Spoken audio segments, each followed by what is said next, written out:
नमस्कार दोस्तों। अगर आप अलादीन और उसके जादुई चिराग की कहानी सुनकर बड़े हुए हैं तो आप अकेले नहीं हैं। लेकिन क्या आप जानते हैं कि इस कहानी में कुछ ऐसी बातें हैं जो आपको हैरान कर सकती हैं? आज हम उन सारे रहस्यों से पर्दा उठाएंगे। क्या अलादीन की कहानी सच थी या सिर्फ एक कल्पना? अलादीन ने आखिरी बार अपने जिन्न को क्या हुक्म दिया था?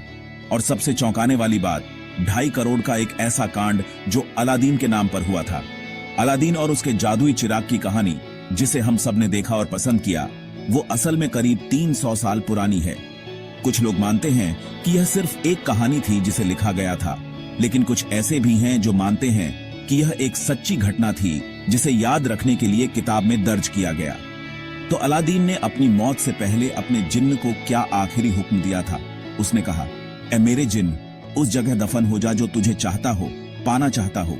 उसे अपनी मौत के बाद ही मिले ताकि तेरे जैसी ताकत का कोई गलत इस्तेमाल न कर सके। वाह, क्या शायरी थी! यही अलादीन का आखिरी हुक्म था। और यकीन न हो तो जाकर अलादीन से पूछ लो।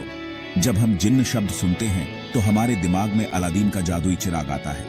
यह शब्द अरबी भाषा से लिया गया है और इसका मतलब होता है जिन्नात। कुरान के अनुसार जिन्नात की उत्पत्ति हवाओं से हुई है। वे इंसानों की दुनिया में दखल दे सकते हैं, लेकिन इसके लिए उन्हें इंसानों से एक रिश्ता बनाना होता है। आपकी नीयत जैसी होती है, जिन्ह आपके साथ वैसा ही रिश्ता बनाता है। मैं किसी अंधविश्वास को बढ़ावा नहीं दे रहा, लेकिन आज भी भारत में बहुत से लोग जिन्हों से अपना इलाज करवाते हैं। और इसी चक्कर में एक कांड हुआ। मिलिए लायक अहमद से, जो पेशे से एक डॉक्टर थे। उनके पास एक आदमी आया जिसका नाम था इकरामुद्दीन। इकरामुद्दीन ने उनकी मां का इलाज करवाया और जब उनकी मां ठीक हो गई तो इकरामुद्दीन ने उन्हें चूना लगाने की सोची। उसने डॉक्टर साहब को एक जादुई चिराग के बारे में बताया जिससे पैसा डबल हो जाता है। एक पढ़े लिखे डॉक्टर को भला कोई कैसे उल्लू बना सकता है? इकरामुद्दीन ने पहले 5 लाख को 7 लाख में बदल कर दिखाया।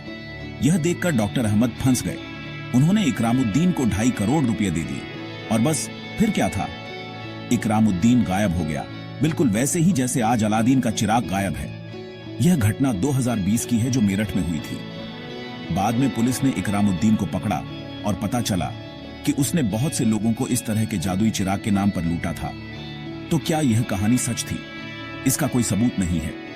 न अलादीन का महल मिला, न उसके राज्य का कोई पता चला, और न ही उसके वंशज के बारे में कोई जानकारी है। अगर अलादीन सच में होता तो उसके खानदान का कोई तो बचता।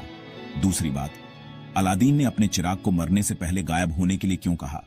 वह खुद को अमर भी तो करवा सकता था। लेकिन उसने जो भी किया, अच्छा ही किया, क्योंकि अगर आज के जमाने में अलादीन का चिराग होता तो उसके लिए वर्ल्ड वॉर 3 हो जाता। दोस्तों, अरबियन नाइट्स की किताब में कुल 1001 कहानियां थीं, लेकिन अलादीन की कहानी सबसे ज्यादा मशहूर हुई। क्यों?